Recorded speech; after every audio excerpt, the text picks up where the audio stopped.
Hey everyone, welcome to the Howdy Partner Show. I'm Kruthi here today, a partner solutions architect from Amazon Web Services. With me, I have my co-host Art.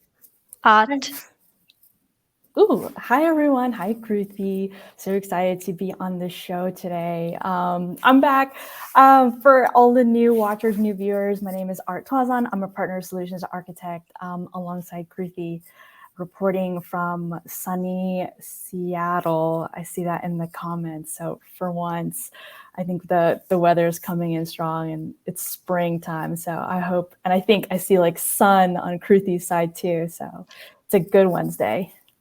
yeah, that's true. It's sunny here as well in San Francisco. And today we also have a guest from AWS, Perminder. Let's also welcome him on the stream. Thank you, Art and Kruthi. Nice to meet you all. And thanks for arranging this, Kruthi. Yeah, myself, Perminder, I'm based out of Dallas, Texas, and I'm glad to meet you all who are listening to me. And today's show is all about chemistry, and that we like it. There's a company called as Good Chemistry, right? So chemistry is good nowadays. And back in my high school, chemistry was the most difficult topic for me, at least. But speaking after 25 years on a chemistry, this is the one of the company who I love most among the other ISV partners who I deal with. But before we go with the good chemistry, what I want to detail out here is like, how do I work with my partner? Partner is an important ecosystem for AWS growth when we think about like how to expand our business. And specifically on the quantum side, our team, the WWSO team, and the bracket team, which we have quite new team, and and I joined this team last year. I've been AWS for last 4 years. I'm still studying my master out of university in Spain, and this was a natural progression for me to support the quantum partners since I was supporting one of the global system integrator in my previous role. I live in Dallas, Texas, and with that, Kruti, why don't we invite good chemistry folks and start the discussions? Yeah, awesome. Thank you so much, Parminder, for that introduction. And as many of you might have noticed, we don't have James here on video today, but he's definitely on the chat. So yeah, if you want, you Yeah, can he's talk. with us. And we also have James from Good Chemistry, who'll also be on the chat. So if you want, you can talk to James from both the companies. And with that, let's quickly bring in Valentin and Nicole from Good Chemistry. And Valentin, you're live, and Nicole, you as well. Howdy. Hello, everyone. Howdy, howdy. Thank you so much, both Valentin and Nicole, for joining us here today. Really appreciate your time here. And yeah, so could you tell us why are you here today and what is it that you're going to show us? Give us a little introduction of yourselves and about good chemistry in general. Okay. Maybe we can start with ourselves. I think that's easier. Hello, everyone. My name is Valentin. I've been with Good Chemistry for about 5 years. Back then, we used to work with a company called One Qubit, and we spun off essentially as the chemistry division. And I'm the quantum software lead. My background is in applied mathematics, HPC, and well, now I do quantum computing and chemistry. Wow. Yeah, I have no idea about quantum computing No, or not chemistry. at all. We'll try to get a vague idea, but fortunately, most of what we're going to talk today is not about quantum computing. Nicole, Okay. you want to introduce yourself? Yeah, absolutely. Hi, I'm Nicole. I'm a software developer here at Good Chemistry. I've been with Good Chemistry 2.5, almost 3 years now. And my background, I have a degree in computer science and one in chemistry. A bit of a weird combo, but it works really well for what we're doing here. And before Good Chemistry, I also spent a year working in the pharmaceutical industry. I was doing computer-based drug discovery for a pharmaceutical research company called Admar Bioinnovations, based here in Vancouver. Now at Good Chemistry, because we're a smaller team, then I get the fun of touching almost all parts of our stack. So I've done everything from write app code to do AWS infrastructure to networking. So it's really fun to be here after working with the AWS ecosystem so extensively. Awesome. Thank you so much, Nicole and Valentin. Yeah. So are we going to be seeing today? What is the solution that you bring to the table? First, maybe we can get a few words on what we do at Good Chemistry overall. So Good Chemistry is a software company that is trying to push the limits of what is possible with computational chemistry, essentially to solve tough problems. A number of them have to do with essentially make a world a better place with designing better materials, designing new drugs that can really help people, and also tackling tough stuff that can be related, for example, to climate change or people needs, such as water capture, carbon capture, maybe the design of better batteries, the design of better materials. So it's applicable to a wide range of problems in industries that Nicole will talk about a bit later. Awesome. Cool. Well, before we get into kind of the products, I'd love to learn just a little bit about Good Chemistry. You know, your titles and your backgrounds is so special and unique. And obviously I would never have thought like chemistry and computer science kind of go together. So when you're talking about like the problems that you're facing, like why do we need to use like quantum computing, or I think HPC, you mentioned high performance computing for these use cases, like how long does it usually take for either Nicole or Valentin on that? Yeah, I can take this one. That's a really good question, especially given that I'm assuming most of our viewers probably aren't chemists or in the material science field. So as Valentin mentioned, material science is widely applicable to our lives. It's basically the development of any new material, what we eat, what we wear, drugs, green energy, fuels for our cars, heats our home. But we're focusing on shortening the innovation cycle for developing these new materials. I actually have a slide and an example I can take you through to really nicely illustrate this problem. Valentin, do you mind? Yeah, let's pop it up. Yeah. Sure. Give us a minute. And I'll just go for it. So let's say that you're a material scientist. Let's say that you're a researcher at a pharmaceutical company. I'll chat as you get the slide up. So let's say you're a researcher at a pharmaceutical company and you're trying to create a new drug. So how would you do this? First, you would identify the properties that you want your drug to have. You'd want it to bind to a target protein in the body. You definitely want it to be non-toxic, and you'd want it to be stable so your drug could be stored and transported. So given this set of properties, you would then design a set of candidate molecules that you suspect would have these properties. That's probably based off other molecules in nature that have similar properties, scientific studies, or materials you suspect would have the properties based on your chemical knowledge or chemical intuition. Once you have your set of candidates, step 3, you would take these and synthesize them in the lab, and you would test them to see if they actually have the properties you're looking for. After testing, and this is actually a big if any of the materials do have the properties, you can take those molecules, iterate on the design to create a new set of candidate molecules, and repeat the cycle until you maybe come up with something that's good enough to move forward into the next stage of development. So that's kind of our basic innovation cycle for creating new materials, in this case, a drug. And actually, just to give you guys an idea of the scale here, when I say we're looking at candidate molecules, we could be looking at testing assays up to thousands of molecules. So imagine you're a material scientist, you're in the lab, synthesizing and testing thousands of molecules. That is expensive and takes time. And that's why, as you can see on the slide, the time to take a new material to market can be decades, and it can cost on the order of billions. Oh, gosh. Yeah, are you guys following so far? Yeah, so definitely like a long time. So a person could be working in the same place on this like specific molecule for literally it could be their entire like career, and it could or could not even make it to kind of the production, would you say? I mean, you say that, but that's not an exaggeration. In my year in pharma, I did see researchers, and that was their story. Mm-hmm.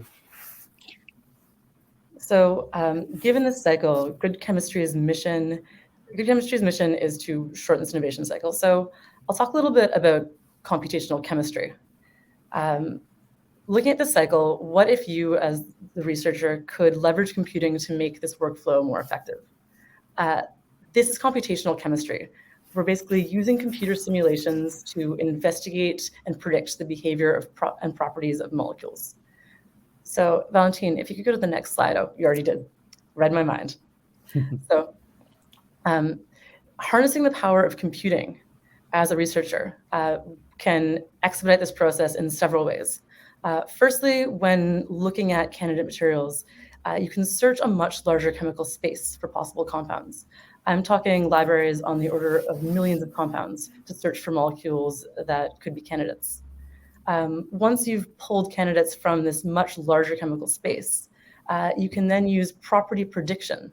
And with the computer, you can identify only the most promising candidates to take to the lab for validation. So you essentially have access to more possible molecules, and then you can create a short list of only the molecules that are most likely to be the top performers, the most effective. Once you have that short list, you can take that into the lab, synthesize them, test them, and repeat the cycle. So the implications of this are huge. We're shortening the innovation cycle for new materials to do better chemistry faster and more cheaply. Yeah, computational chemistry really can help us here. And however, it doesn't come without challenges, because otherwise, I guess, we would have solved that like decades ago. The challenge we encounter in that field is that the algorithms that can give us, the accuracy we need to predict this property, unfortunately scale up pretty badly. Very quickly, as we grow the size of the problem, the size of the molecule, the amount of memory computers need, the amount of operations that need to be carried is blowing up very quickly. Even on small examples, you have to rely, for example, on algorithms that make approximations, or HPC clusters, maybe some accelerators, and it only take you so far. So to go further, people have developed algorithms that make more and more approximation and sacrifices accuracy for less computation, or algorithms that rely on guesses or experimental data that come from example chemists. But clearly that's not really applicable or efficient if you need to scan a lot of different molecules, right? So overall, right now, today, we still don't have that combination of speed and accuracy we need to explore this very large space of molecule and make the prediction to recommend a few good ones to take to the lab. Oh, we have a question on the chat as to what is HPC. A couple of people on the chat helped answer that, saying it's high performance computing, but yeah, would definitely like to hear it from Good Chemistry side. Sorry, take that for granted. So high performance computing, to shut it down, the art of crunching numbers real fast on compute architectures. That's it. Big numbers. You can use, just your laptop that has a CPU with several cores. You can use a graphics card to crunch numbers for many things. You can use quantum computers. We'll talk about that. But, the art of using algorithms and approaches that, for example, use many instances as well in the cloud to crunch numbers fast. That's it. Okay. Do you have any, or will you be showing us any use cases of where this would be applicable in real time? Or I can detail at least one. Meanwhile, Valentin and Nicole can think of a better one. So there is this whole electric vehicle which are getting a lot of steam in the automotive sector, right? And then there are various techniques to produce battery for this electric vehicle. So generally speaking, getting a make and model of a car in a factory from OEM takes multi-year sometimes, right? Experimentation. Not as large as what Nicole showed, like 5 to 10 years, but yes, there is a cycle which every make and model take few years for experimentation, pilot, and build, right? And with the electric vehicle, it's even more complicated because you need to think of new materials which can power those electric vehicles because there is only finite number of lithium mines out there.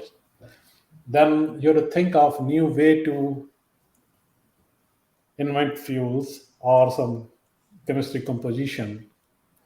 So in my humble opinion, in coming years, there is a lot of traction in this field when you want to search for a new material composition for those kind of a setting. So it has a direct impact or the business transformation or an opportunity for those companies who are thinking to make electric vehicle batteries, right? And a clean energy tied to that together. That can be one area where this is very valid when you are doing a material discovery and you need a technology which can give you the result not in years but in weeks or hours, so that you can experiment faster, you can fail fast, and you can move on to the next set. That is what I think research community or research scientists in the lab want. They don't want to wait for the experiment to get over in next few years to see the result, right? They want quick experimentation. So that is where this whole quantum chemistry play important role. Over to you, Nicole and Valentin, if you want to add. No, I think, okay, go ahead, Valentin. Yeah, sure. I see a question about naming algorithm used to determine new molecules of material. I think this is a very open question in general. Any new geometries, arrangement of atoms is a new molecule. It's more like computing the property to decide if it's something that meets the expectation or not. I don't have an algorithm to give you. We'll name, however, a few well-known algorithms that are used to compute properties of these molecules. As far as I know, people try a lot of different computations on different types of geometries. They also use machine learnings as well to try to generate new geometries. But that's the extent of my knowledge. I'm not a chemist myself, unfortunately. To follow on what we're talking about earlier, I was saying that, yeah, the reason that we can't just apply computational chemistry to solve all these problems is that when we get to the bigger molecules that are more interesting and to look at all this big space out there, we simply don't have the speed and the accuracy to do that. People have been developing code packages for computational chemistry since, I think, at least the 70s. But they rely on technologies that are a bit outdated, for example, and they haven't really embraced, for instance, the seemingly infinite, not quite infinite, computational power of the cloud and its elasticity, or more recent approaches that have been revived by advances in hardware like the GPU, for example, machine learning. And that is the idea behind the effort we've been pushing at Good Chemistry with this platform, QEMIST Cloud, that Nicole is going to talk about. Yeah, I think that's very well said, Valentin. We're certainly not inventing the field of computational chemistry, but what we're doing is taking computational chemistry and bringing that to modern technologies, bringing that to the cloud. The easiest way you can describe QEMIST Cloud is a virtual supercomputer on the cloud for chemistry calculations. And how we've gone about building this thing is we've started with our quantum chemistry algorithms. So at the application level, we've implemented highly accurate quantum chemistry algorithms, but we've designed them to run natively on the cloud. This is in contrast to older algorithms available. So they take full advantage of the parallelism and the elasticity available to us on the cloud. With these algorithms, we then built an orchestration framework on top of AWS's elastic cloud infrastructure so that we can scale these algorithms massively with on-demand and spot cores.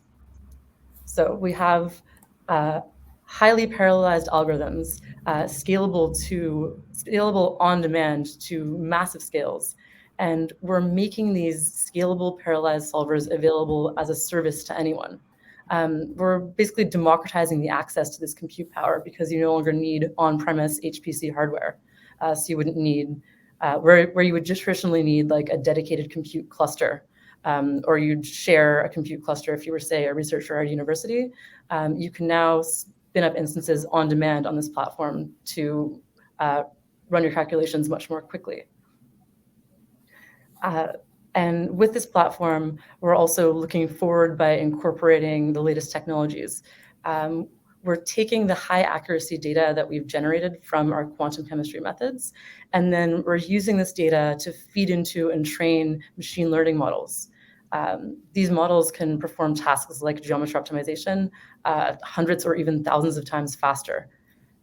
So we're building a virtuous cycle where we're improving our machine learning methods with our classical approaches. We're also looking forward into the quantum computing space. It's the ability to run a quantum chemistry problem on an actual quantum computer. Valentin is here to take you more in depth about that. I'll try. Could you give us a brief overview of what quantum computers are before we get into the I details? think it may be easier first to go through maybe a little demo from Nicole about QEMIST Cloud, and then I will have an entire thing about what we're doing in quantum computing and the open source SDK for quantum chemistry on quantum computers, Tangelo, that I'm leading. I think that's going to be a bit clearer for the audience that way. Okay, sure. Yeah, I can. What I'll try and do here is give you just an overview of the capabilities of our platform right now, our virtual supercomputer.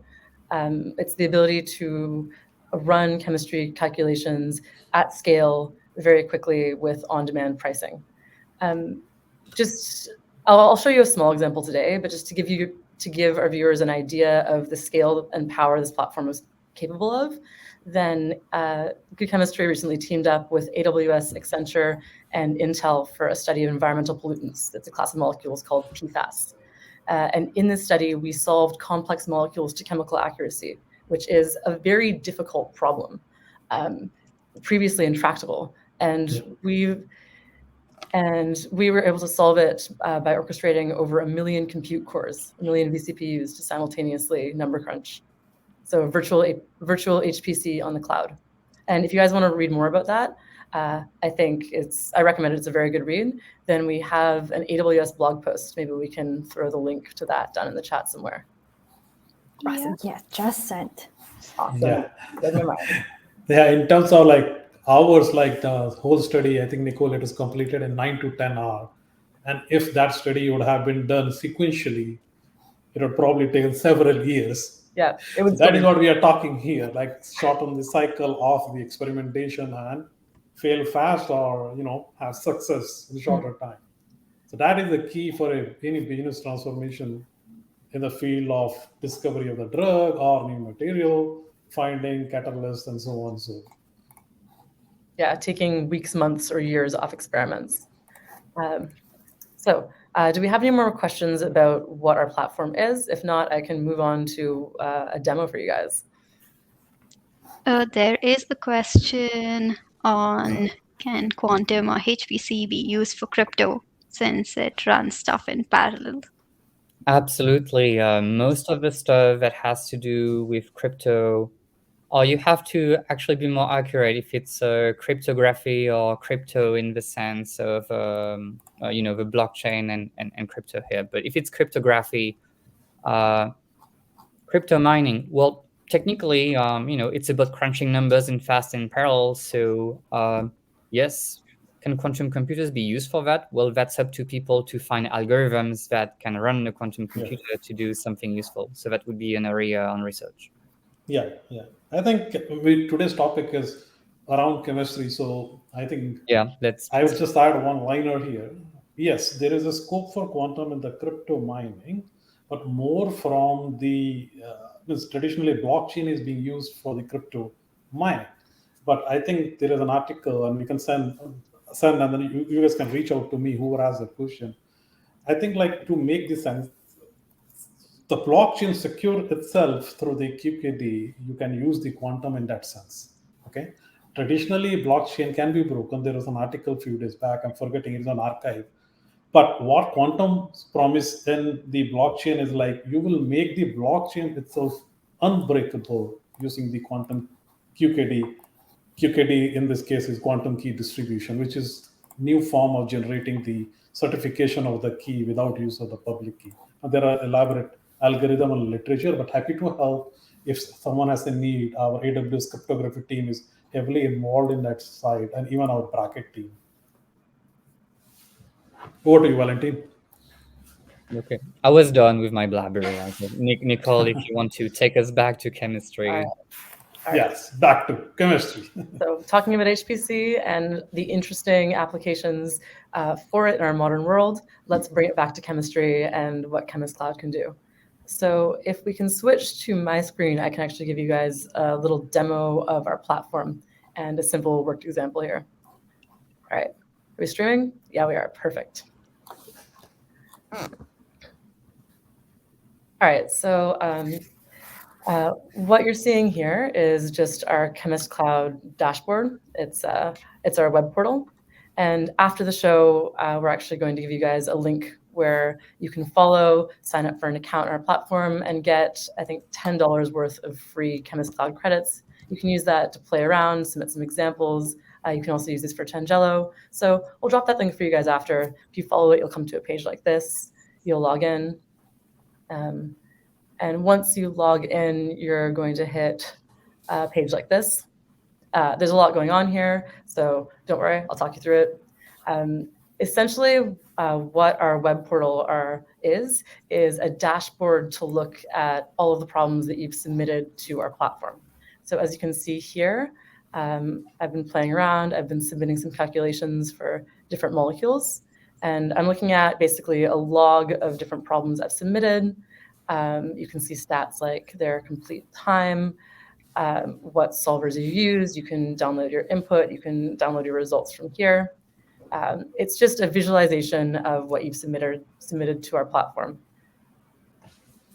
Anyway, and if you guys see anything interesting, I can't see the chat right now, so you can just call something out to me, okay? Yeah, Miss, this is like a little bit of great user experience in my humble opinion, right? We have seen a lot of chemistry experiment out there in GitHub and people doing some of the work, great work, but they always live on the Jupyter notebook or Jupyter lab, right? But the next progression of your algorithm is to make sure that is wrapped under a managed service, under a website. So this is that front end, which QEMIST developed from last few months, from last year. Mm-hmm. So this is where research scientists can come in and then initiate the workflow rather than through the Jupyter notebook. So you're getting a whole thing wrapped as a white glove managed service, a good front end rather than I like Jupyter notebook, but they are there for a reason. But the next evolution of that is this front end website, great user experience, workflow management. Yeah, thank you, Perminder. Working in pharma, I've seen some very rough user interfaces for different platforms, and that's not to say researchers don't use them, but we're looking to create a much more user-friendly experience with this dashboard like this. We have a question on the chat. Can we see the user story of first entry? I'm not entirely sure what that question means. Or does it mean where we get the data from, or where's the first point of entry to put in the data and then? I interpreted first entry as if you first logged into this platform, then what would you see and how would you get yourself started? Okay. Yeah. Okay, yeah, that's right. New user experience. New user experience. Okay, absolutely. I think that flows really well with our demo, actually. So let's say I'll navigate to our projects tab here. What projects is conceptually just a way to organize your problems. So you can think of it like folders in a computer. So if it was a new user experience or a new user story, I'll create a new project for us. Let's call it Howdy. Howdy, and the description, this is a demo. All right. So when I create this new project, then as a new user, I would log in, I would come to my log, and I would see it's empty. Okay. So next, as a new user, I can see the front end where I can submit my problems, but how do we actually interact with this platform? So what we've created is, if you go to our download tab right here, then we've created a Python client library. How you interact with QEMIST Cloud is with the QEMIST client library. And what this is it's just a series of lightweight abstractions to help you define your problem and submit it to our service. You don't actually do any heavy lifting with this client library. You could run it off an EC2 like T3 micro or something. It just provides you a series of abstractions. And actually, so what you would do as a new user, you would take this client library, download it, and then you would probably navigate over here to our try tab or to our documentation. We have some great demo scripts that you could kind of use as a scaffold to get yourself going. Mm-hmm. So as you can see, we've got a nice demo script off to the side. In this case, similar to this demo script, I have a Jupyter notebook to kind of demo our client library.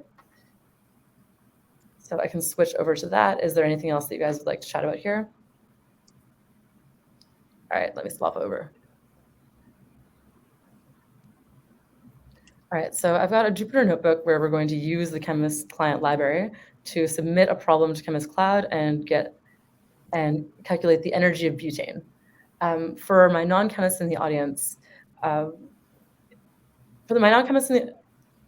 why this is an interesting problem or why this is relevant, we talked about materials science and computational chemistry being the prediction of molecules, their properties using chemical simulation. A very fundamental property of a molecule is its energy. Using the ground state energy, you could calculate other properties like reactivity or binding affinity or geometry optimization. So this calculation is a starting point for many other types of property prediction. In this case, we're doing a simple work example. So we're going to calculate the ground state energy of a butane molecule. So the first thing we're going to do is set up our QEMIST Cloud variables. There are two important variables that you need to set either in your Python script or in your environment. One is your authentication token.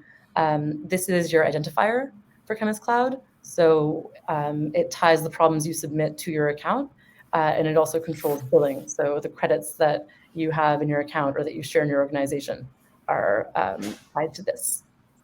How you get your authorization token is we would go back to our QEMIST Cloud tab here. You'd go up to your profile up here, and you can click API token and copy paste it from there. So that's your first environment variable. The second thing that we care about, like over here in our notebook, is the project ID. Remember, I took you guys over to our projects tab and said that projects are essentially folders or a way to organize the problems you've submitted. So to tell QEMIST Cloud which project we want to file this submission under, I'll go to our projects tab and we'll go to Howdy. And here we've got our project ID. So we'll take that, bring it over to our Jupyter notebook and pop this in here.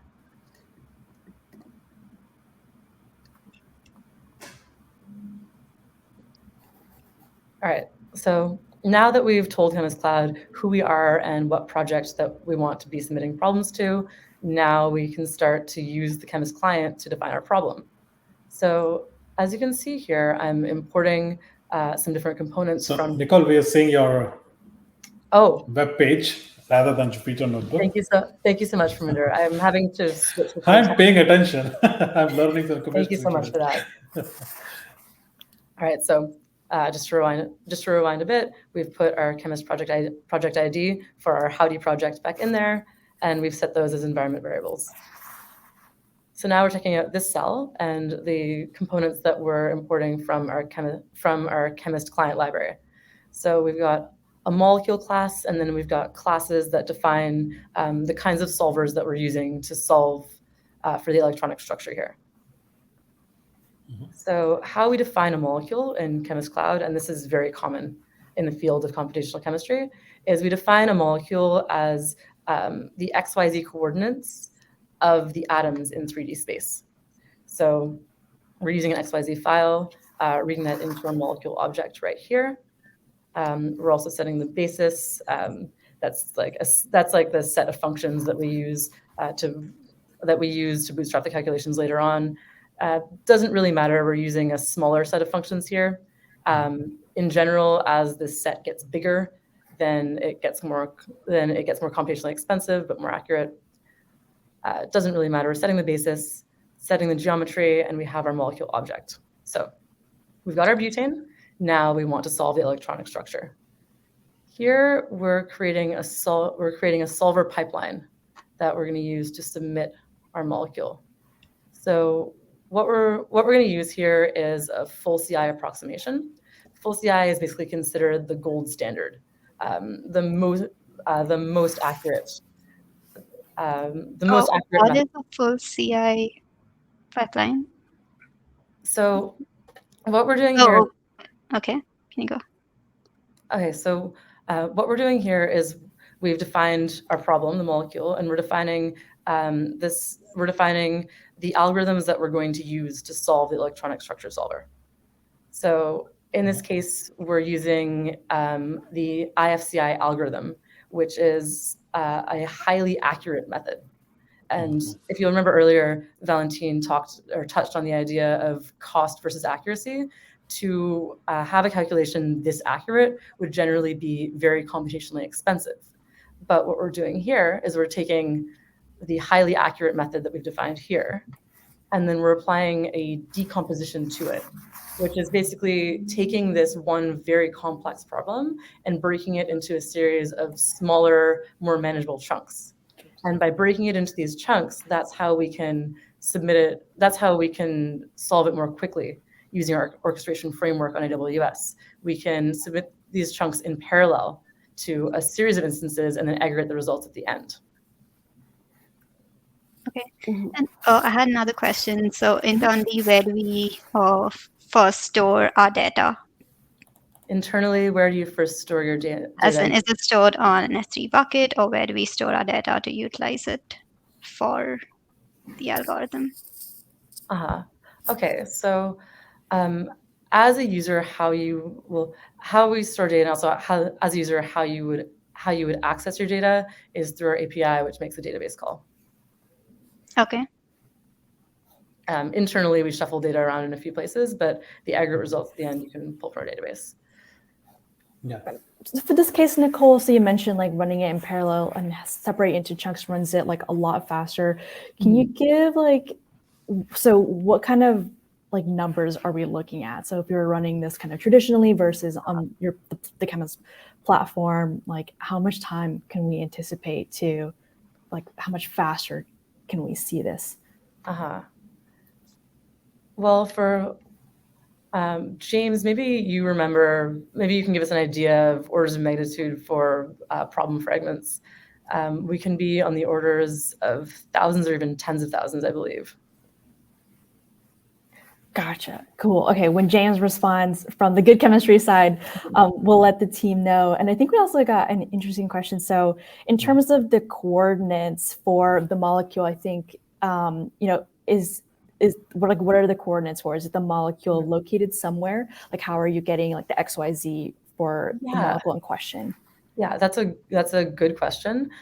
Basically, you can imagine just our Cartesian plane in 3D space with the 0 axis. And what we're doing is we're plotting each atom of the molecule on this Cartesian plane. It doesn't necessarily matter the position of the atoms relative to each other is what matters in this case, because we're not plotting it relative to anything else. So what you can see here in the coordinates file is the carbon atom and its coordinates on the XYZ planes of our Cartesian field. Does that answer your question? If you remember your school years when we represented the molecule with balls and sticks, these are the positions of the balls, and you know how far away they are to each other, and the program understands how they are connected. Gotcha. And I can imagine working with like the larger molecules, that the number of like rows for these large molecules is just like a huge list, I'm guessing, of like XYZ coordinates once you get to that like size. Oh yeah, these can get quite large. That's why we've loaded it in from an external file here. And just to go back to that question asking about orders of magnitude, it really is dependent on the size of the molecule, also the level of accuracy that you're looking for. But using this method, we've taken molecules that would previously be intractable, impossible to solve, would melt your laptop, would take years even on a cluster, and we've made them possible and solvable on the order of hours. Awesome, thank you. And I think we got some more really great questions coming. I see from the Greek Geek. Kruthi, if you could pop that up. So they're asking, can you compare this performance to running a highly parallelized algorithm on traditional multi-core CPUs or GPU compute-based solutions?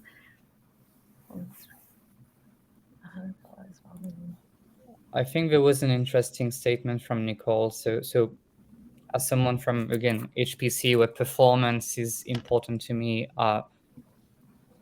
comparison has to do with both, I guess, time to solution. Like, like someone in the audience right now is talking to maybe, shrinking that to hours instead of years or days or whatever. And the other side is how much money it costs you, right? Yeah.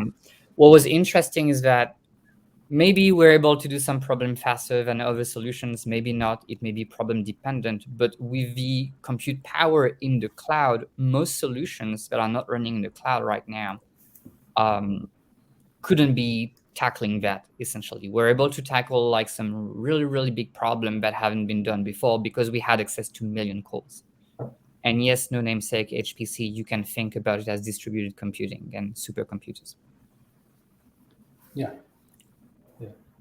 And behind this solution, I think there is an architecture diagram, and that will come out in the blog a little bit more. The variational component of this is when you need the compute, you should be able to starburst that compute in a very flexible manner. That is available generally at the cloud, which is in this case AWS, and then behind the scene you have the EKS with the Kubernetes cluster, where when request is coming in, they are getting spawned multiple pod. It finishes the job, it's done. You're controlling the cost like that. So it's like a seasonal variation. When the experiment needs it, you cloud burst, you scale back, and your experiment needed it again, you do that multiple times. Right? And then this is a little bit not easily doable in the on-prem world because you have to get all the compute provision upfront and then create your data center and all that. So that is where this high performance computing on the cloud is very attractive when you need to want to scale on the CPU side, or if there is like a training and inference for the machine learning with the GPUs. So that is what I think we are very loosely saying it here, virtual supercomputer, virtual in the sense on the cloud, and it is available for us to use with a single line of code and get that resources in your hand, pay as you go model, not to shell money upfront and build like extensive data center. So that is the beauty of quantum chemistry coupled with the cloud, where the solution have a niche. And somebody was saying like how to get faster solution, simpler solution, cheaper solution. You always pick two, but now cloud sometimes changes this equation where you can have, faster solution. You can have a better solution with the algorithm like this, and a hopefully cheaper solution. And but in all, like out of those three, mostly people miss, which Valentin kind of like mentioned, the accuracy. So accuracy on this experiment is very, very vital when you formulate any drug or you want to, have any new material found. So we always leave accuracy aside. Accuracy is the most important in my mind.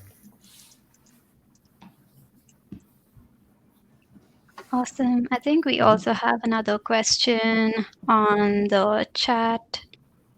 One of the use cases in the past is the toxicity prediction using software in the pharma. Are you guys involved with this approach? Can I use QEMIST to this today? Oh, that's a good question.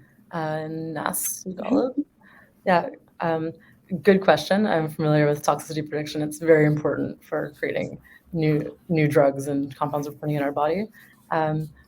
Right now, this is not available with QEMIST Cloud. If you want to hear about upcoming features that are going to be released, I would highly encourage you guys to join our mailing list or follow us on social media. Here you'll get the most up-to-date information about what we have slated for release and when our next feature releases are. Yeah, right now we're predicting some more essential properties, starting with ground state energy, moving on to excited states, moving on to geometry optimization and everything. And gradually we'll build the capability to predict more and more interesting properties as we move forward. So stay in touch if you want to be on top of things. Before we continue, if anyone has joined new to the show, welcome everyone. We have good chemistry on the call today. We are just seeing the QEMIST demo right now. If you have any questions, please feel free to pop them on the chat and we'll try to get them answered from the good chemistry experts here. You can continue, Nicole and Valentin. All right, thank you for the reintroduction. I guess I can go back to my notebook and finish our demo here. So where we left off, we had initialized the client. We defined our molecule object using 3D coordinates. Then we've defined the solvers we want to use, the algorithms we want to use to solve the electronic structure solver.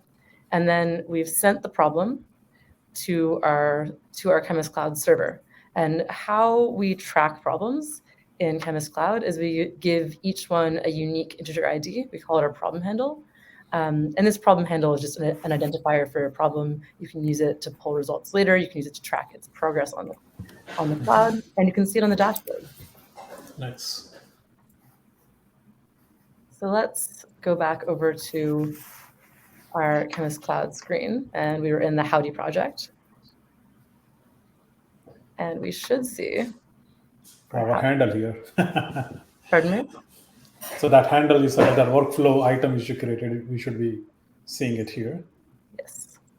Yeah.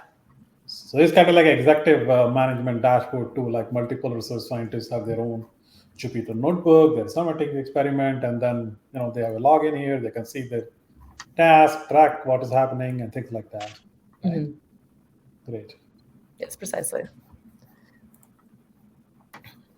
Can our users try out the QEMIST Cloud? Sorry? Can our users try out the QEMIST Cloud solution that you're showing us today? Yeah, absolutely. As I mentioned earlier, for you guys just joining, then after the demo, we'll drop a link in the chat. You guys can follow that link and sign up for an account. And when you sign up using that link, then we'll give you $10 worth of free credits to use to play around with our platform.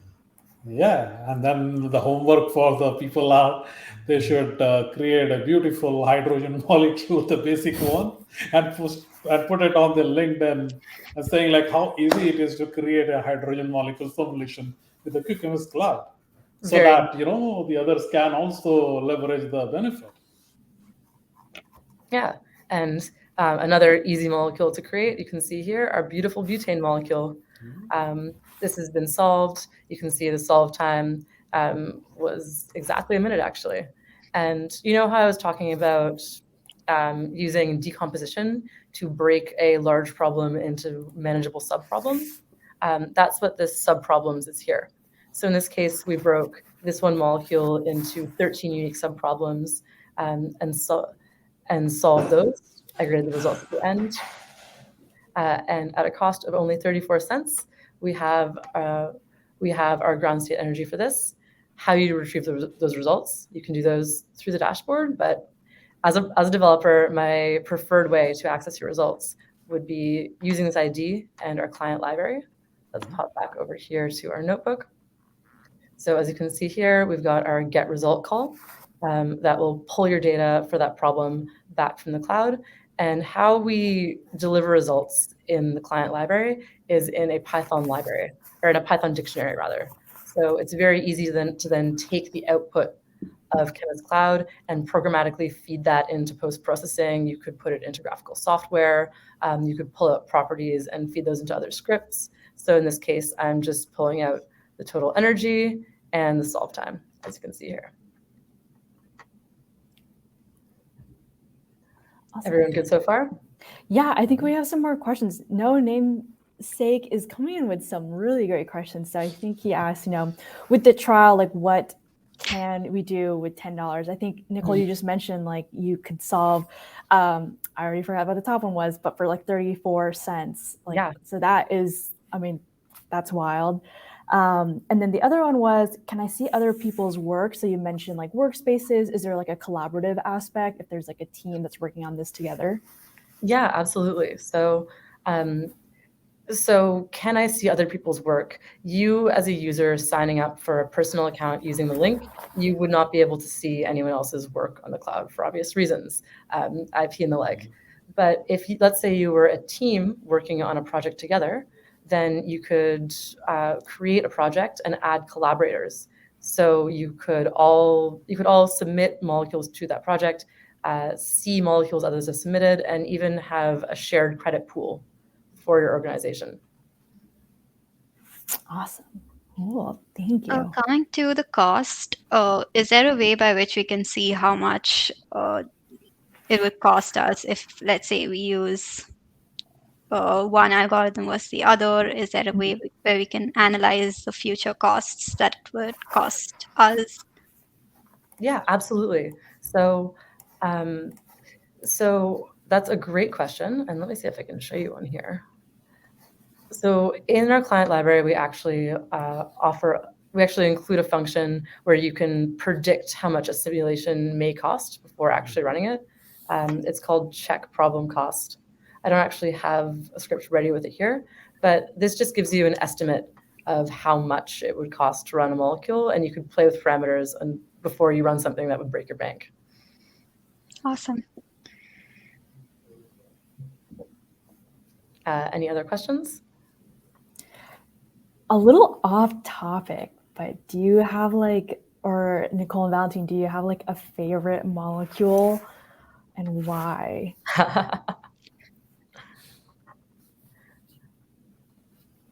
Anyone that's like super fun and like reactive for some reason? I don't have a particular one of interest, but I keep hearing people bringing back caffeine as a molecule of choice for fun examples. So maybe I'll defer to caffeine because I can read that. You read my mind, Valentin. Caffeine is one of my favorite molecules as well. for good reason. I think definitely mine too. Another interesting example of a molecule, if you go back to that blog with AWS, Good Chemistry, looking at environmental pollutants, that whole class of molecules, the PFAS molecules, they're interesting because they're meant to be very inert, very non-reactive. Think of like the non-stick coating on your pan, very inert, but because of that, they're very difficult to break down. So our whole study was about how these molecules can be broken down when they become environmental pollutants.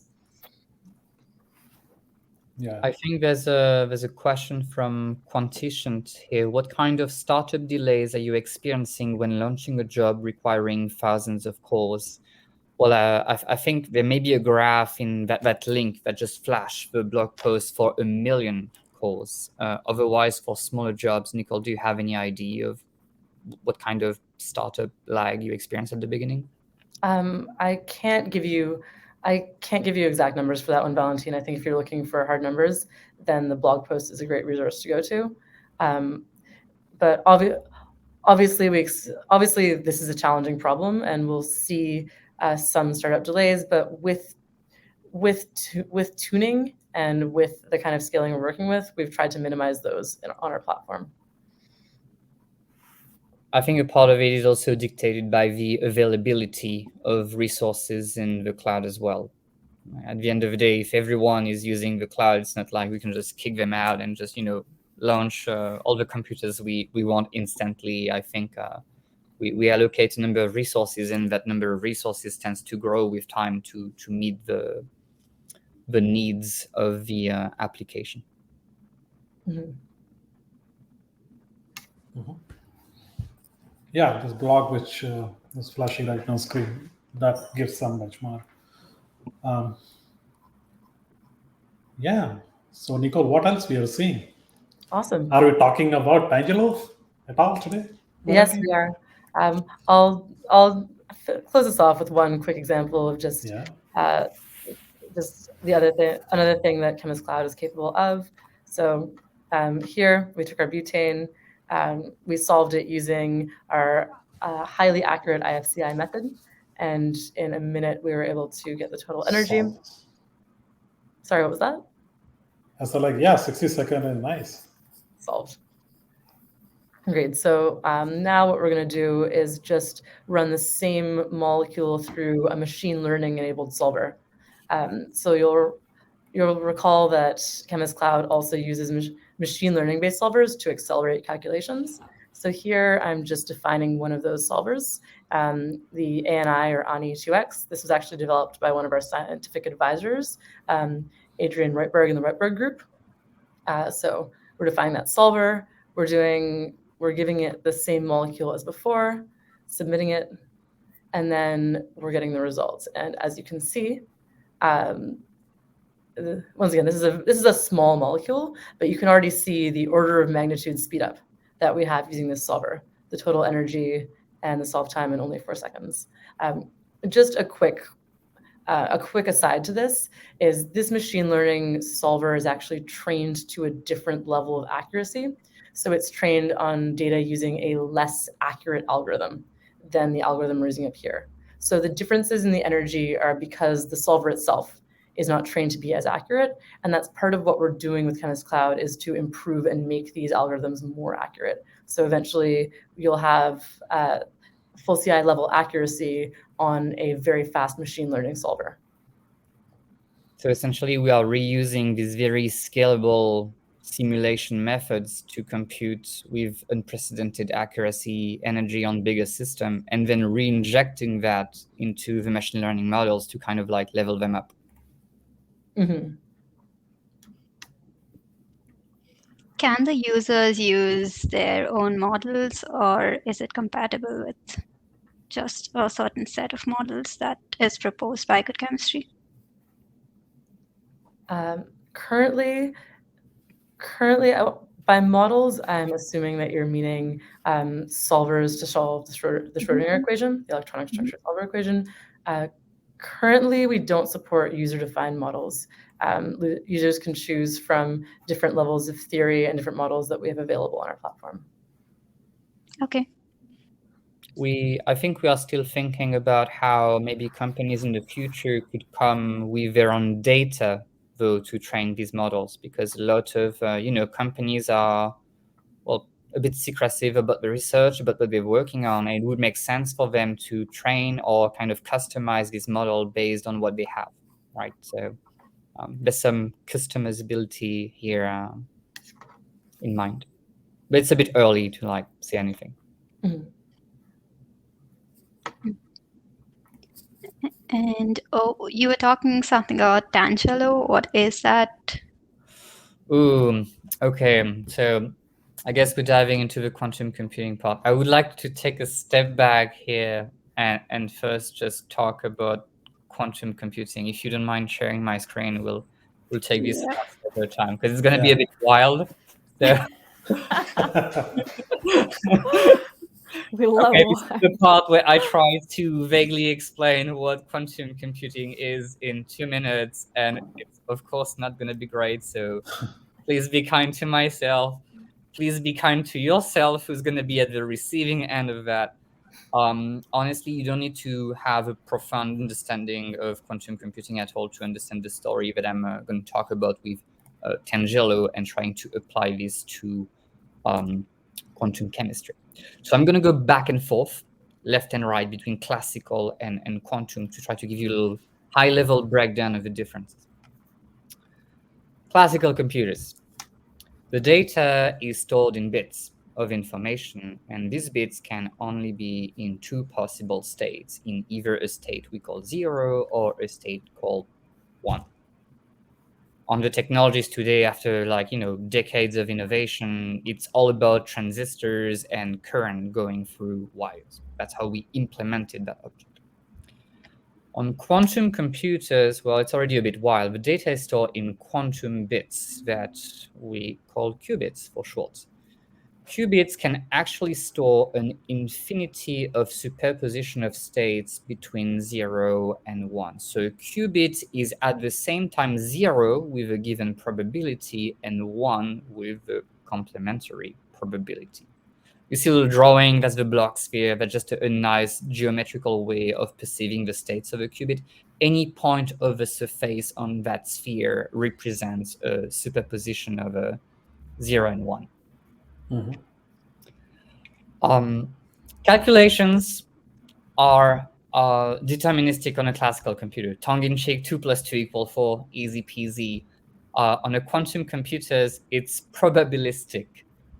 You're creating essentially superpositions of one or several qubits, and at the end of the day, you create a probability distribution. For example, I give you a little histogram. It has like 50% chance of being 0, 50% chance of being 1. You can imagine that I'm holding a coin in the air vertically, and you don't know if it's going to land on heads or lands on tail. But when I actually want to get the answer out of my quantum computer, I don't get this entire probability distribution. I only see that it's heads or tail.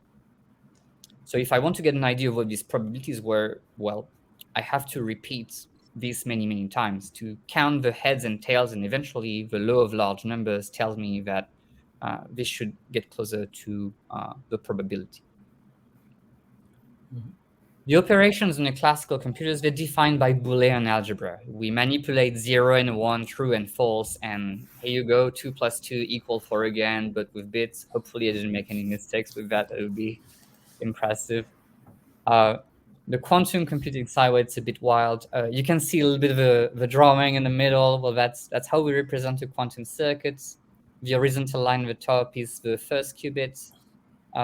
Bottom one is a second qubit. They both start in state 0, so the system is in state 0, 0. And the operation we apply is actually linear algebra in Hilbert spaces, which is a fancy way to say we apply matrix operations that have special property. In particular, if you just focus on the top line and just that H gate here, it's called a quantum gate, this operation, that would put my first qubit in that coin toss situation where it's in equal probability 0 and 1. And if I put on this second qubit and I look at this second operation here, it's what we call the controlled knot operation. What that thing does is basically, if the first qubit at the top is in state 0, then we flip the value of the second qubit, so it would become 1. It would stay 0. Never mind. If the value of the top one is 0, then the value of the bottom one is unchanged. If the state of my qubit on the top is 1, then we flip the state of the bottom one, and it becomes 1. So at the end of the day, you're manipulating these two qubits at the same time, but at the end, you can only observe two different states. Either it's 0, 0, and in that case, there's no qubit flipping on the second operation, or there is flipping, and in that case, you observe 1, 1. So it's kind of wild. Like the first gate here, the H1 is what enable a qubit to be in a superposition, and the second gate, this controlled knot gate, is what allows entanglement. The values of these two qubits are now linked to each other. To wrap it up, classical computers is a mature technology. You can use bits for quadrillions of operations, and that's fine. You get a result at the end, very low probability of error in there with, wrangling your bits around. quantum computers, unfortunately, nascent technology for now. These quantum gate, these operations, they're not perfectly executed. Instead of getting these exact probability distributions that you're expecting, you get slightly different ones because we're still tweaking and perfectioning these quantum computers. As you can imagine, well, this error accumulates as we perform more and more operations, and at some point, well, we kind of have like numbers that don't really mean anything anymore. So in that sense, we are limited. That was my attempt at. I think I spent 4 minutes on this. Great. Yeah, great. I don't have a PhD in quantum information science. It's okay if you have limited understanding. I actually do too. I would argue most experts also feel like they have a reasonable knowledge, but not full about this. But I just wanted to give you that context. Maybe an interesting question is, okay, why am I talking to you about quantum computing when we're talking about chemistry? Why? And there's actually a good reason why we're looking into it, is because when we look at quantum chemistry simulations, a lot of the accuracy comes from small particles, like electrons, for example. And these particles follow the strange laws of quantum physics, like they are in a superpositions, they are entangled to each other. A quantum computer is basically a device that tries to harness the laws of quantum physics to make some computation. So then it makes sense to try to encode things like particles and the simulation of molecules into a machine that can leverage these principles to do computation. So that's kind of like the gist of it. We just hope that essentially we have a more natural way to express these problems that should bring down the consumption of computational resources back from something that's exponential and grows too fast in classical computers to something that's hopefully closer to polynomial. But right now, quantum devices are still very young. They accumulate error pretty fast. But also quantum algorithm development is in early stages. We don't have a lot of different algorithms. They don't seem necessarily very good in terms of accuracy or in terms of the amount of operations we can do.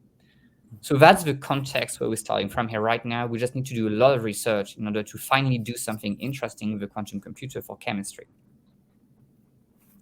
We have a question on the chat. What are the practical applications of quantum computers? How much money has gone into their research? And is there a single thing they have been used for or can be used for? If yes, what specifically? Also, can they be scaled up like modern computers? Okay, I'll do my best in a nutshell. I think the most answer to what can we do with, I mean, it's 4 questions, that's fine. What are the practical applications of quantum computer? The most honest answer is we don't know, because it could be a lot of stuff, but we need to find how we can express our problems in the crazy world of quantum qubits information. However, some fields of application that have like demonstrated potential are optimization, for example, cryptography. A lot of people are talking about cryptography, factoring numbers and breaking the encryption and bringing the world down. Chemistry is one of them, but also the fields like finances and such are looking into it. We may be able to solve some very fundamental mathematical problem with a quantum computer, which would make them, it's applicable to a larger collection. There's a lot of research that's going into that. Lots of companies, big companies, smaller companies like us, for example. There's a lot of money funded by the government for the international, essentially, programs as well. Yeah. And can they be scaled like modern computers? They can be used in conjunction with anything else we have today, CPUs, GPUs, and people have already started to think about how could I use an army of computers to solve problems. Yeah. So I think just to add on the practical side of the application, I think I have a different take on this question. I want to reformulate the question itself. Okay. The case is here. Do we have a do we have number of qubits, size of the qubits, which can solve a practical use case in coming year or coming decade? We don't know that. That lot depend upon the hardware providers who are working on getting a first quantum computer which has advantage over the classical computer in terms of the number of the qubits which can support. But rough idea which we all from the quantum community say, you almost need 1 million qubit to have some sort of advantage on some specific algorithm, on specific problem when you compare quantum with the classical. An example would be like on the cryptography, there is a famous debate going on, can quantum computer break the RSA encryption?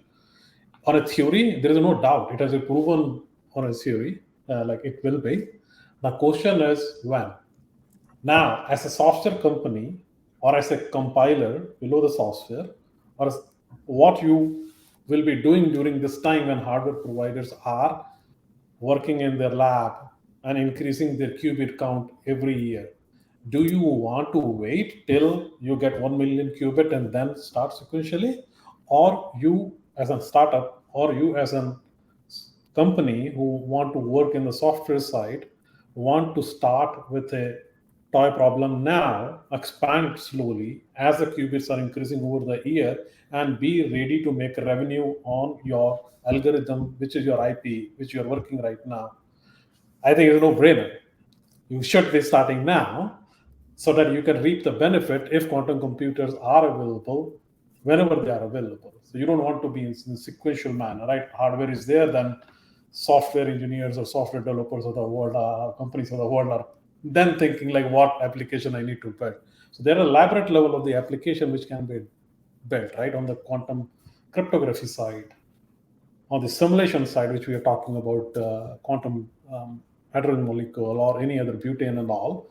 But there is another set of application which is called as optimization, which is very relevant in the world of logistic and supply chain, where you want to have like or a last mile delivery of the package, right? Like all of those can be done with a technical as annealing, with a different type of quantum computer, like Fujitsu digital annealer or the D-Wave, which is a little bit more mature in my mind, but you can actually do some of the optimization problem there, right? And apart from that, like there is a close synergy between how you do the machine learning, right? You define the parameters and then you feed it with algorithm, you train it, then you test, validate, it goes in a circular loop.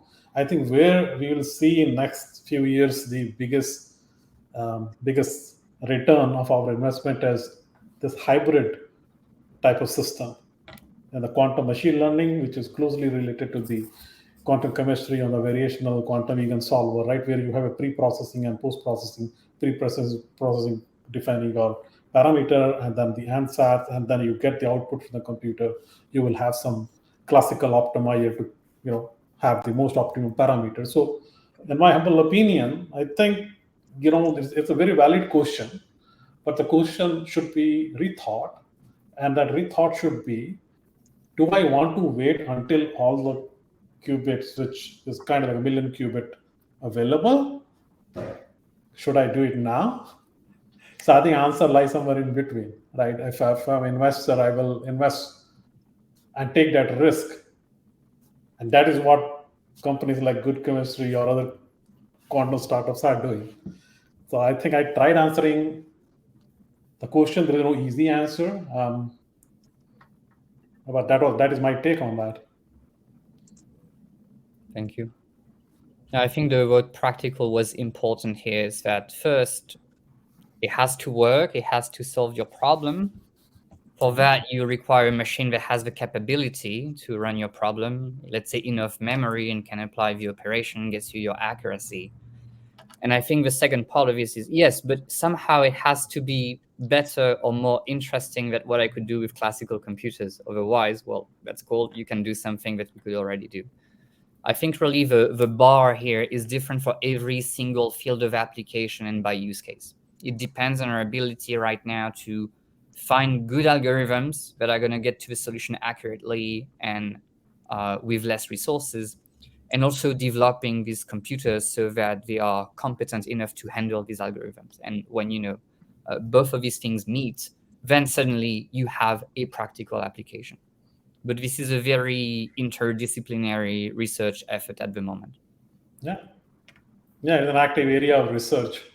All right, another data point around this, like why quantum matters, is like, see, if this last year's Nobel Physics Prize was for quantum, right? And those individual researchers worked independently from last, I don't know, 30, 40 years. And quantum is not a new phenomenon. It was always there for the last 100 years. We are seeing a lot of press today because there is some good work which was done in last 15 or 20 years, because a lot of startups are working on their core intellectual property, kind of like an algorithm, but then hyperscalers like AWS are providing that technology so that you can easily experiment. So something is working, which is making this.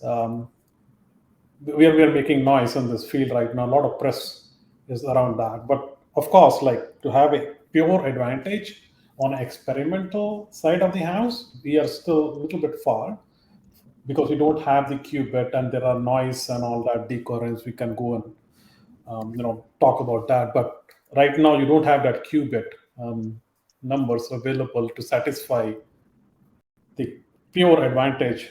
But it do exist on paper. Some of the algorithms, Grover or Shor's algorithm for the cryptography, they have shown on paper that have been peer reviewed by many people without doubt, like, yes, when quantum computer will be available, some of the advantage which we are talking on the papers will be visible.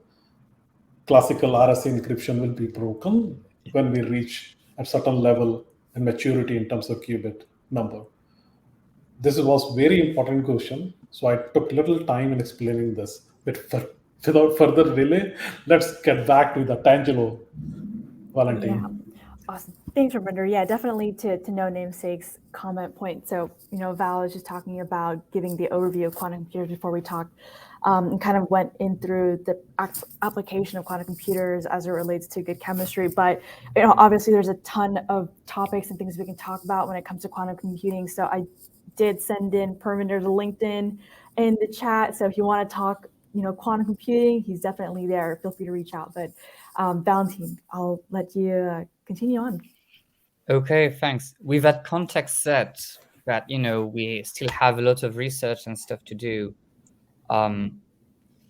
Basically, because quantum technologies are not quite there yet and applicable to chemistry right now, we have decided to look into this through an open source package called Tangelo. So it's a Python open source package that has a project on GitHub. I'll go through that on a very permissive license right now to take quantum chemistry workflows on quantum computers. Right now, we don't really have, systematic approach in algorithm when you can just say, hey, here's a molecule. I just throw it at the algorithm and the algorithm gives me a solution. Right now, if we want to actually do something that's feasible on the current quantum devices we have or on simulators, we have to be a bit smarter than that and take more steps. From left to right on this diagram here, I would start with defining a molecule like Nicole would do, for example, XYZ coordinates. I could optionally try to apply some problem decomposition technique to chop this problem down into smaller problems. Tangelo has problem decomposition techniques, but otherwise we could integrate with some techniques in QEMIST Cloud. You pick a quantum algorithm. There are a few that the research community have found for different purposes. It's a sequence of instruction that encodes the problem into qubits and eventually, builds a number of quantum circuits that needs to be executed on a device. Eventually, on the right, you can send this problem to a simulator or quantum computers. Quantum computers are available today, not widely available. But for example, Amazon Bracket is a fully managed quantum computing service you can use in order to submit experiments on some hardware developed by different companies. Mm-hmm. And you take the results out of these quantum devices, remember, computations, unfortunately, not perfect. And then you decide what to do with it. Can you reconstruct a quantity that has meaning for the chemist because you're taking a histogram and you have to somehow make numbers out of it? And can you find interesting way to correct or anticipate the error that comes out of your quantum computer because maybe of insights from the chemist or so some general what we call error mitigation techniques. And maybe you have to repeat that a number of times until you get to a final solution as dictated by your algorithm, which could be iterative or just require many circuits to be submitted. Long story short, well, it's actually complicated right now to study what we can do. And we really need tools to help people try new things, try new algorithms, try to change different options, try to add different building blocks to build a workflow to reach a conclusion and learn from quantum devices or algorithms in general. So Tangelo can be used by itself. It's a real project available on GitHub. Probably someone will post the link. But under the Good Chemistry repo, we have Tangelo with a lot of documentation. You'll find the same figure. It has been used for a number of publications, and it's going to grow. There's going to be more and more publication in the field of chemistry relying on Tangelo. This year, you'll see us also at a couple conferences and stuff like that, making speech. There's another repository that has, I'm going to go back a window here. There you go. That's dedicated to examples. We like notebooks because quantum computing is complicated, software development is complicated, and quantum chemistry is also complicated. So if you're interested in diving into it, well, there's a number of things that exist out there. And if you have one or two questions, we can dig into that. Otherwise, I can show you a demo that actually may answer like quite a few of your questions. Mm-hmm. On a side note, who came up with this word Tangelo? Was it you, Valentin, or someone else in good chemistry? I'm sorry, can you repeat that? Either it was you who coined this term Tangelo for this product, or someone Yeah, else? yeah. Like the name, the logo, pretty much everything. The only thing I don't take credit for are the really cool algorithms and the chemistry in there. That's the researchers. Tell you. And you're right, Tangelo is a fruit. A Tangelo is actually a mix of a tangerine and a pomelo. Tangelos are in season, I think, between December and April. So maybe if I run down the street right now, I could find some Tangelos. They're pretty good. All right. Shall we move on to a little demo there? Yeah, I think yes. the hype is real, but let's see something more real. Okay. I'll take you through a quick little notebook. It's not going to dive into super depth on the chemistry parts. Like I can rise the surface and give you a sense of that, but we're not going to go too far. I pre-run this cell. This is just setting up environment. What you can notice is just that I went and installed Tangelo from the GitHub repo with the develop branch because that's the most up-to-date. And I've installed the QEMIST Cloud client library because I want to demo a little feature that uses QEMIST Cloud and Tangelo together. Right. A little bit about quantum circuit. Well, we talked about gates and circuits earlier. I want to give you a sense. So Tangelo has simple classes, gate and circuit. A gate has a name. Usually it has some indices that corresponds to the qubits it's going to touch on. And sometimes it has additional parameters, such as a parameter like an angle for a rotation gate, for example, or a control one. So if you remember that drawing earlier, well, these two gates are the ones that were here, there, the H gate on qubit 0 and the control node gate on qubits 0 and 1, and have a little rotation here. When I just pass this list of gates to make a circuit out of it and draw it, this is what I can see. I have my H gate, my C node gate, and the rotation with angle 3. 3 is a bit less than pi, so as you can see, that kind of translates here. We can simulate this quantum circuit, not run on a quantum computer, but right now just on my laptop. We can simulate it. I just call a backend simulator here, and I can just call the simulate method. I pass my circuit, and I'm going to ask for it to return the state vector. I'll explain what that is in a moment. So earlier I showed you that, what you get out of a quantum computer is like a histogram. Well, here's an example. I have a 2-qubit circuit, so I have a histogram of 4 different bit strings, all the combinations here of, what my 2 different qubits could be. That's what I can get out of a quantum computer. This state vector thingy at the bottom are all the magic complex numbers that give me the probability distribution. It's a simulator, so I have access to it. On a real quantum computers, I do not. What actually happens when you run things on a real quantum computer is that this guy, we don't get it, forget about it, is that I told you earlier, we get kind of like a probability distribution with my coin toss heads or tail, but at the end, you only see heads or tail. And I would have to repeat this many times and count the heads and the tail to get an idea of what the probability of getting head or tail is. Well, that's the idea here. We call that taking shots. If I run the same simulator of a cell circuit with a number of shots, and I say, I'm going to repeat that 1,000 times, I get a histogram.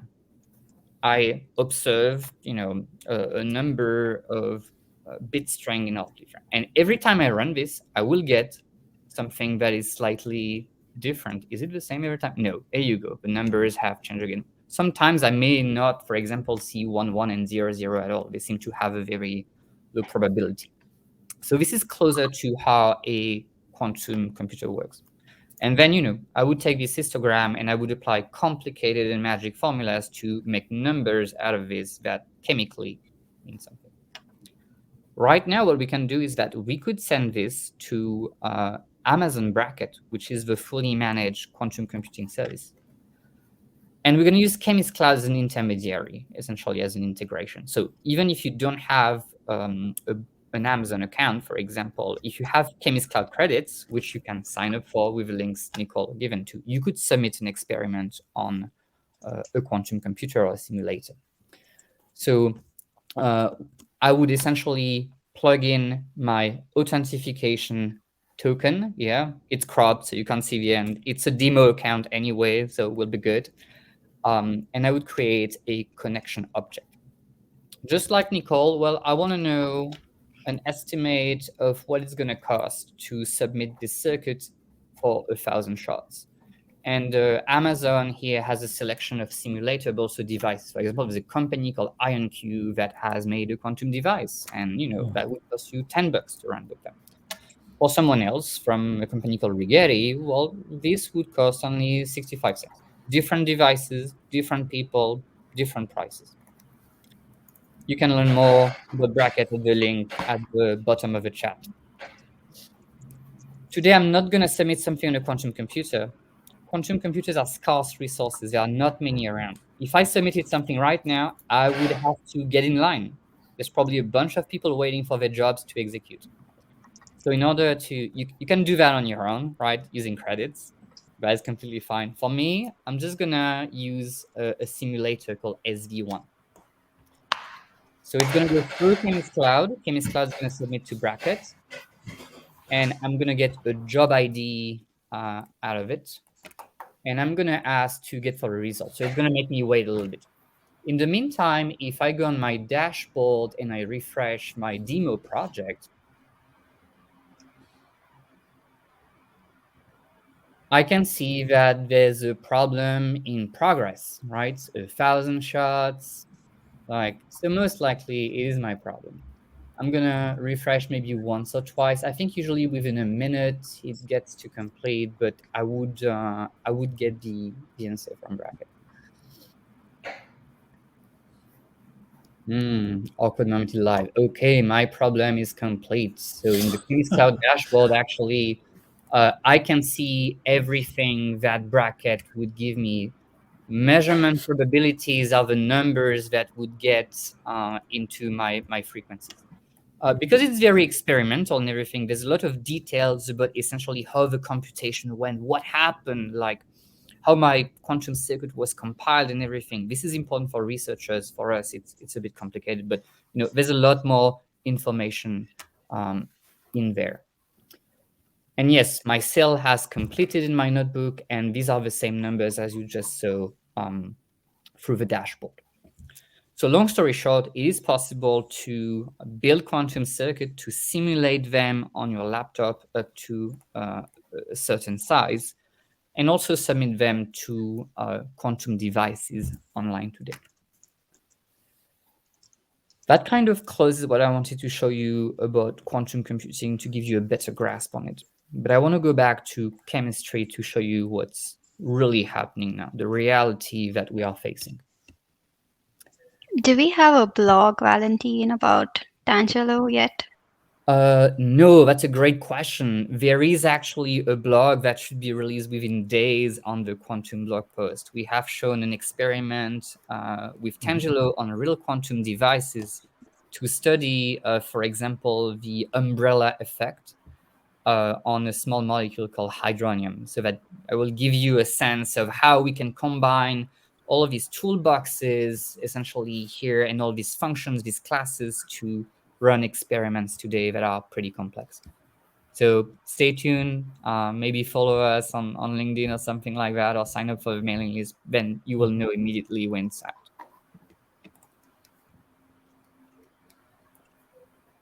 All right, I was talking about quantum algorithms earlier. I'm going to give you a short example. So right now, we can't do a lot of operations on quantum computers because we accumulate some error, and eventually, well, you get stuff that it's not very meaningful. So people have been thinking really hard, and they came up with an algorithm called the variational quantum eigensolver, but we'll call it VQA because that's cuter and shorter.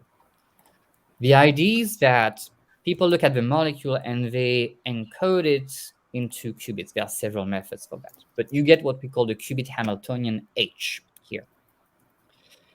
And then the idea is that using something called the variational principle in chemistry, we could decide to have a circuit. The choice of circuit can be pretty arbitrary, and have gates that have parameters, for example, rotations that have angles. And we are going to use these angles as degrees of freedom. By changing the values of this angle, we get a different energy that comes out. And we're going to use a classical optimizer to try to tweak and move the values of his angle to decrease that energy and eventually get to a lost one. So we have a classical optimization loop where we are running circuits that are slightly different by tweaking some angles until we get the lowest number that the optimizer can find, and we declare it the VQE energy. And that's as far as I'm going to go into it because that's freaking complicated. I just wanted to give you a sense that this compromise, we're trying to ask the classical computer with classical optimization to do more work so that the quantum computer has less work to do. The idea here is that this quantum circuit, we're trying to find ways to design quantum circuits that are short, like require less resources, less qubits, less gates, while somehow retaining as much accuracy as possible. So there's a wide range of approach where we have accurate circuits that are like ridiculously big, and we can't do them right now. Or we have circuits that are very, very simple, but unfortunately the accuracy is all over the place. Yeah. So this is where I think there's a beautiful figure, beautiful explanation, Valentin.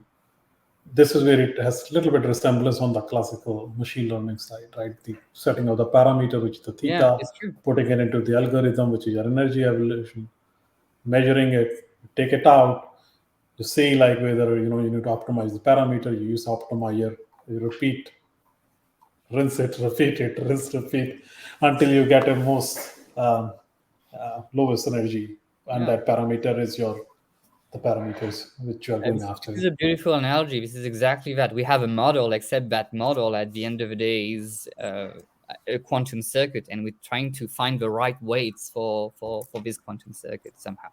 Except that we're not here building a model that can predict for many, many molecules. We're just trying to solve the problem for one molecule.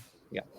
Yes, of course. And then Nicole said like the energy, ground state, right? So ground state is the lowest energy which you are interested in finding because that is the most stable state a Yes. molecule would be. That would be where its natural state is. That is where you will have the bonding and other things.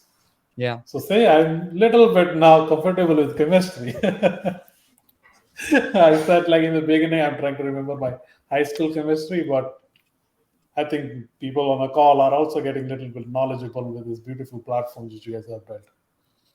I work with a bunch of PhDs in chemistry, so my answer is always, I know nothing. Oh yeah, they are the carrot stuff. But now let's get back to chemistry and quantum computers, try to like put that together. It's a rather simple system. It's just 10 atoms of hydrogen disposed in a circle, separated by a given distance here. There's a list of coordinates, just like we saw earlier. That's it. They all sit in the same plane. They form a ring.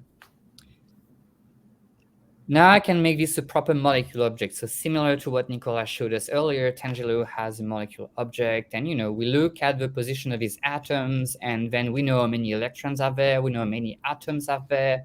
We have an idea of where these electrons could be in what we call the orbitals. We compute a number of pretty simple, let's say, energies in calculation. So now we have a molecule object that has properties. There's some warnings here, probably some deprecated packages because I'm using an advanced version of Python. Tangelo provides you access to classical algorithms. Why? Well, because you're going to get an answer out of quantum algorithms, but it's an area of research. Sometimes you're not quite sure where the quantum algorithm is going to take you. So you want to get an idea, okay, how does it compare to the exact answer or like a reasonably good answer? So we provide two algorithms, FCI and CCSD. FCI is the exact one that unfortunately cannot scale up to large molecules. CCSD is a less accurate one that scales a bit better as a result. These run instantly. Like this is a very easy problem for my laptop, for our classical algorithms here. Boom, I got the FCI energy that's over there. CCSD, again, approximation slightly different. Now, is this an easy problem for a quantum computer? Well, here you go. I'm gonna run my VQ algorithm. I import it, and I just pass it my molecules and very straightforward options. Like it's an ansatz that's built from the molecule called UCCSD, kind of like the generic thing that everyone tries in the field that's accurate. And the qubit mapping everyone in the field knows, again, called Jordan-Wigner. So the way we encode qubits, the way we encode the molecule into qubits. And if I just go ahead and say, yeah, that's fine, let's just run that. So first, I'm not running the algorithm here. I'm just asking, can you please build the underlying object? And can you please give me an idea of the resources it takes? Because I'm not even sure my laptop can run this. What do we find? We find that we have a very deep quantum circuits with about 32,000 layers of consecutive gates. So right now, to give you an idea, a quantum computer can maybe do a few dozens of them to the accuracy that we're hoping for in chemistry. Beyond that, it's not really working. So we're far away from that. And that would require about 20 qubits. We say with classical optimization, well, we have apparently 350 parameters to optimize and direction. So that would be a lot of quantum circuits to like run essentially and everything. So right now, this is really unappealing, and a quantum computer could not run this algorithm. So we get back to the idea of problem decomposition and say, can I chop this problem down to have smaller problems that would require overall, less resources to solve? And instead of solving my big problem, I solve a collection of smaller ones. We have another technique here that's called DMET that is an example of how you can achieve that. Essentially, I would say, well, now I don't want to have a single molecule. I want to chop it into fragments of one atom each, so 10 fragments of one atom. I want to use that VQ algorithm to just look at one of these fragments. For the other 9, I don't really care. Actually, it's a ring. It's very symmetrical. The fragments are all the same. Like, right, what I'm going to get for one fragment is the same that's happened with all the other fragments. So I want to get that out of the way. And here I can pass different options to VQ. There's a lot of degrees of freedom. For example, I'm choosing a different qubit encoding here and the same ansatz. And I'm doing the same here. I'm trying to build my solver, and I want to get an idea of what the resources are. The numbers we see are very different. That choice of approach is dramatically different. Right now, we only have 14 layers of consecutive gates. That seems actually much closer to what devices can do. We only need 2 qubits, and there's only 2 parameters in the entire algorithm to figure out to solve one fragment. So it seems that it's much more doable. You can have here a beautiful description of what these bath and fragment orbitals are for the chemist here, but I'm not a chemist, I'm not going to talk about it. It looks feasible, but let's simulate this on my laptop, but it's small enough to be simulated now. Is it going to be accurate? Apparently, the accuracy is like not as much as we would like to be for a practical application, but it's not bad. It's 8 to the power 3. So it's, reasonable, even though you may be lacking context. So on the one side, I'm trying to build an approach that's going to be feasible for my laptop, or if I can, a quantum computer. On the other side, I always try to keep track about the accuracy. Yes, but is this likely to work or not? And starting from there, it's really make your own adventure. This is an area of research. You want to compute the energy of this fragment, you can retrieve this circuit that corresponds to this fragment here, and you can retrieve the qubit operator that corresponds to it. But from there on, you're going to have to draw through the many toolboxes to try to reduce the computational requirements as much as you can, find good algorithms to go about it, look at the accuracy, maybe take some results out of some hardware and try to correct the result and compute your quantity at the end. How we should go about this right now is an open question and involves many challenges that have nothing to do with quantum computing or chemistry. Like, there's some stuff here that can be solved with optimization, with graph theory, with you name it. So regardless of your interest in your experience, you may actually somehow contribute to get people closer to using quantum computers for quantum chemistry.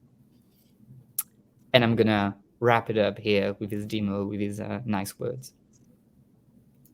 Awesome. Thank you so much, Valentin. So how would our users start using your solution or the Chemist Cloud or Tangelo?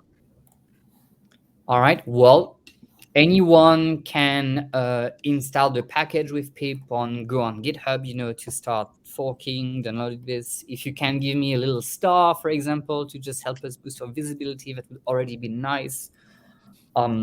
Otherwise, well, if you sign up for an account on Chemist Cloud and you install the client library and Tangelo, then you can repeat anything that I've just shown you right now. This particular notebook I've shown is extremely simple for this demo, but we have actually a broad range of notebooks that go a bit more in depth on the Tangelo example repo that you are free to run, and some of them involve or replicate experiments on the cloud. Awesome. Yeah, also, I think the links are there in the chat. I'm also pasting it here. Okay, Art has already pasted them on the chat, so please feel free to register there or look at the Tangelo examples. Here's a couple links at the screen for some of you that want a little recap. Feel free to sign up for updates on our mailing list, follow us on social media. We have a presence on LinkedIn. We have a presence on Twitter as well. That's the best way to stay abreast of, new releases with Tangelo and everything. For Tangelo, what's really important is that we're trying to build a community around this. We have tried to create tools to really empower researchers to build a spaceship to take us to the moon, and it's gonna take time. It's gonna take a lot of people to get there. So if you can reblog or just talk about this to help us with visibility, that would be tremendous. And then some researchers or some people we don't even expect are going to come up with crazy things, and eventually maybe we'll be able to do some quantum chemistry on quantum computers. Yeah. Awesome, team. So I posted a bunch of links in the chat. No namesakes, continuing with some awesome questions. So Valentin, maybe, or Nicole, as a company in deep tech and a niche field, what are your biggest challenges? Loaded question. $1 billion question. Yeah. $1 billion question. Oh Let me ask my CEO. Let me see if it's Well, I think something I can say to that, working on the solution, is when you're on the cutting edge of technology, then you're solving new problems. There aren't a lot of resources for tackling the issues we're facing. So our biggest challenges, one of the biggest challenges I've seen from an engineering perspective is like the lack of resources available when working with new technology and really having to solve our own problems. Yeah, I think what I take away from Nicole said in particular, as someone who works with researchers, is that we are reading papers, we are looking for innovation, we're looking for new things every day, and the best way to write software that are gonna implement these methods. What's challenging is that we need to be innovative, and a lot of people are probably looking into the same problem. You have to stay on top somehow of the state of the art and try to roll that out to something crazy on quantum computers or on CPUs and GPUs in the cloud. So we have to work with a lot of people that have really different backgrounds and also that have to figure out how to solve tough problems that no one has really solved before. I think for me, that's what's both challenging but also the most exciting part of this. Yeah. Just to add to what you guys are saying, like, it's an interesting time to be working in the field, and it will take probably an entire community, and the community, the right word you use, because you need the research scientists who are actively experimenting Yeah. in the lab, but at the same time, linking that to the resource problem, we need to also inspire our high schoolers and the undergrad to take up this subject, who will come and help in few years in building of the hardware, and some of them will go into the compiler or the software side of the house, and the industry itself will mature. Now, if we just say like it's just for good chemistry and AWS to create something very innovative out of the world, I think we are humble, at least on the AWS side, and even good chemistry. I believe we believe in the power of multiple, the force multiplier, as we say at AWS, combining the effort, use that crowd intelligence, use the researcher, use the high schooler, and the people like in between, like me, who are half in now classical side and now getting up in quantum, and Nicole and Valentin, to come together and help, right? And that probably mean like working as a software developer, or even like having your own experiment, your own passion created, right? If you see up on the screen, if you want to work for a cleaner, healthier world, good chemistry and AWS might be one option where you can start using these packages and even give the feedback what is going well with this experimentation when you are downloading the package, or what improvement you need. So with that, I think there is a survey link which our host have put.